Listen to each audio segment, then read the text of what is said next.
attacks the files and encrypts them. Well, the ransom could be money, it could be data, it could be a lot of things. And what's wild about this attack is that even if you scrutinize the virus, even before or after the attack, you will not learn the decryption key that's needed to recover the files because it's a private key, which is not contained within the virus. So there are some assumptions for this attack. I already mentioned the first one. No, sorry, I didn't mention the first one. The first assumption is that the host machine actually contains data D that's valuable, and that if it's lost, the victim will want to negotiate and pay for its return. Okay, so that's an assumption. And the other obvious assumption is that it's not backed up. And the next assumption is that the virus has access to a secure random bit generator. Okay, so a lot of operating systems provide this facility. Some are secure in general. This can be construed as a facility that user programs have access to. It's assumed that the virus has access to a secure symmetric cipher. So either it brings its own to do the job or it uses an API call. And also it's assumed that the virus has access to a secure asymmetric cipher, such as RSA. Again, it can tote its own, or maybe it will make a Microsoft cryptographic API call or something like that. And so here's the attack in a nutshell. The virus writer generates a key pair, a public and private key. X is the private key, Y is the public key. Y is encoded within the virus. The virus is released. It spreads to, say, thousands of machines. And given a certain condition, maybe it's October 31st or Friday the 13th or something, the viruses activate. And what they do when they activate is as follows. Each virus generates a random symmetric, like a triple des key or an AES key. And it encrypts data D, the critical data, using that symmetric key. It then encrypts the symmetric key with the public key Y that's contained within the virus. So there are actually two ciphertexts. And this is hybrid encryption. Hybrid meaning it uses two different ciphers to perform encryption. Then what it does, the virus deletes D and it deletes the symmetric key. It zeroizes them. It overwrites with ones, zeros, ones, whatever's needed. And then it tells the user, you know, hey, you lost your data. If you want it back, here's the digital pseudonym or whatever. You know, contact the author and let's talk. Again, we kind of shy away from exactly how one would go about the anonymous communication. We always say, you know, you can use mixed nets or whatever, but who really knows, you know, what exists today? Okay, and then let's assume now that the victim is willing to negotiate for the release of the data. The victim provides the asymmetric ciphertext lowercase c, which is short, to the attacker. The attacker, and must give the ransom. Okay, assuming the ransom is good, the attacker decrypts C using his private key, lowercase x. Only the attacker can decrypt this, because only the attacker knows the private key. This reveals the symmetric key that was randomly generated at runtime when the virus attacked the files. And this symmetric key is sent back to the victim, and the victim can use it to decrypt data D that's encrypted using the symmetric cipher. So that's cryptoviral extortion in a nutshell. So what's the security of the attack? Well, analyzing the code will reveal the public key, not the needed private decryption key. As long as the symmetric key is not captured in RAM while the attack is being carried out, it will not be available to the victim. Okay, so if this thing does periodic core dumps or whatever, and he goes through his logs and manages to find the symmetric key in a core dump somewhere, then he...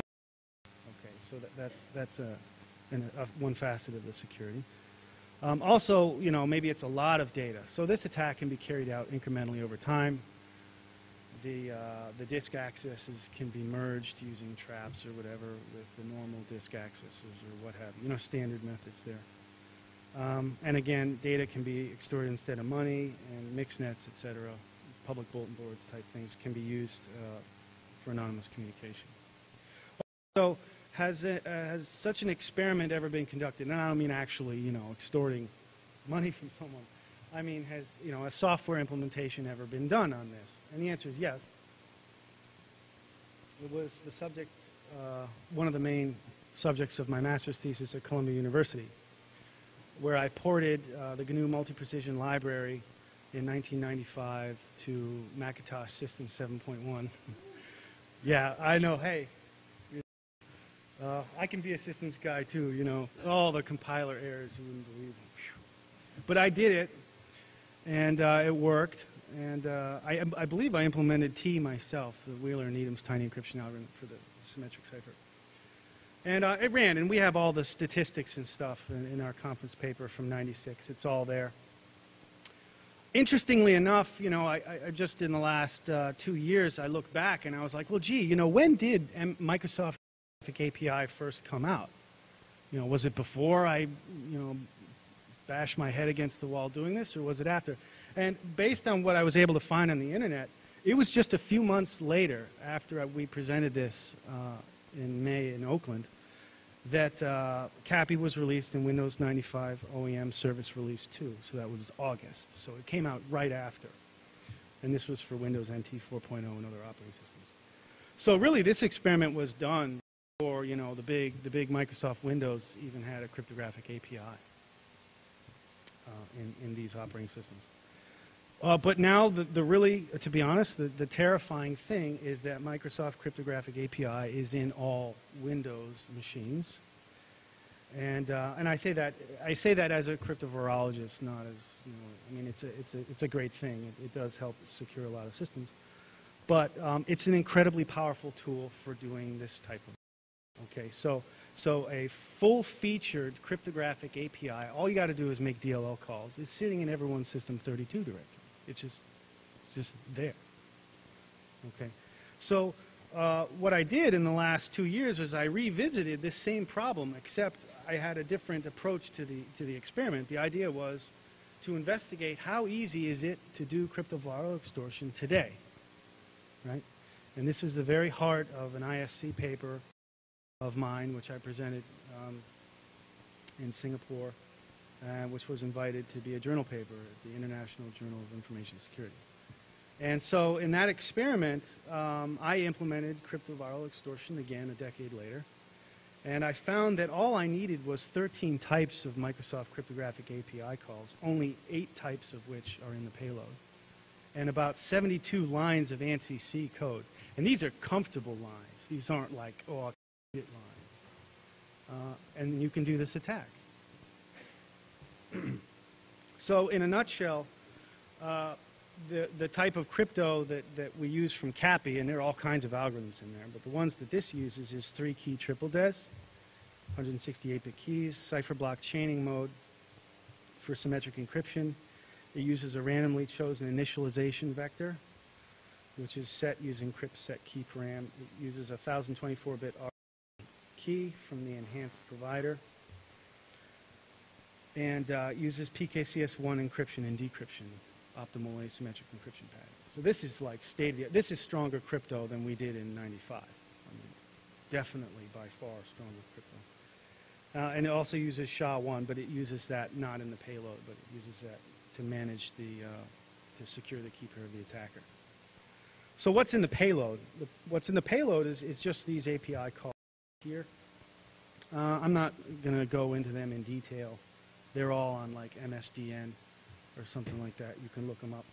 But basically, these calls are able to acquire and use the public key that's contained within the virus, generate a random session key, export a key or key pair from a cryptographic service provider into a key blob, generate random IV, encrypt byte stream, encrypt destroy key, destroys key, etc.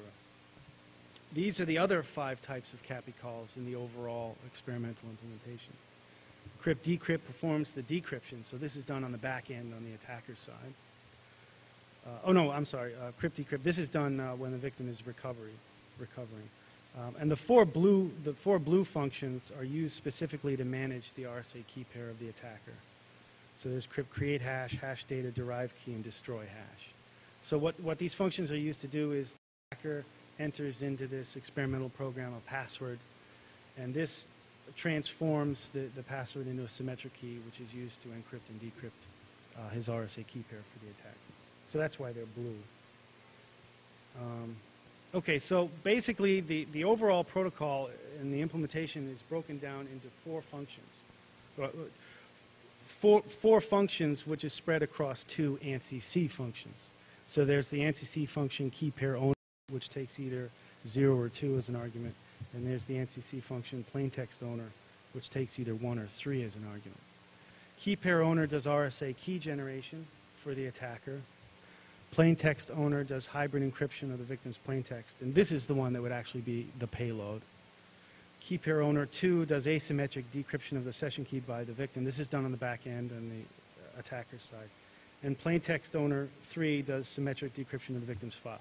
So the functionality, plaintext owner 3, it could be included in the virus, or it's software that could be sent to the victim once he's paid the ransom to allow him to recover his stuff. So it really doesn't have to be toted around with the virus. Okay, so what is this? I'm not going to go over this line by line. But the significance of these 2 pages is that the payload fits on 2 pages. Right? So that's obviously the public key on top. And you can obviously see that's not the RSA modulus there at the beginning. That's obviously some sort of data structure. But if you follow it along, you'll eventually see 10001 in hex, and that is in fact the RSA public key to the 16 plus 1. Anyway, so that's the encoded public key for the attack. It's just a string constant, as you see. Okay, so that really sums that up. I mean, that was just the idea, was to really revisit the problem and really try to measure in terms of number of API calls and number of lines of code exactly how difficult it would be for a programmer to do that kind of attack today. Okay, on to the next experiment. Might not get to them all, I hope I will. Perfect questionable encryptions. This one's really something. So the idea here is to address the following problem. To steal plaintext information from a host system using malware with the following desirable properties, if possible. Allow the attacker to obtain the plaintext without getting caught. Establish a private channel between the malware and the attacker to foil eavesdroppers. Establish a covert channel between the malware and the attacker to prevent denial of service of the malware channel. Right? So if they can't, if ISPs or whoever's doing filtering can't reliably detect this covert communications channel, they may get in big trouble if they just start killing signals. Right. And also to hide as much functionality of the malware as possible, even when it is reverse engineered and or monitored at runtime.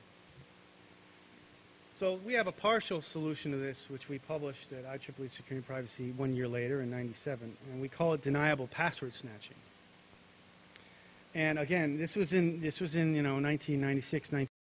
So we assume an attack that uses floppies, just as an example. So if you hear me say floppies, don't laugh. So the idea is as follows: you want to install a password snatching Trojan on a system.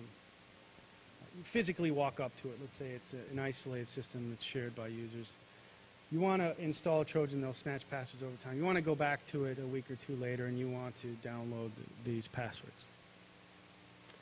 How do you do that without getting caught when you install it? You can get caught when you return and download it, right? Because maybe someone's going to install quiet monitoring software that will silently signal the security guy in the back of the office or whatever.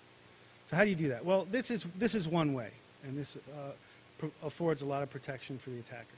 The attacker writes a Trojan that snatches password. He puts it in a virus. It is the payload of the virus to install the Trojan. So the attacker walks into this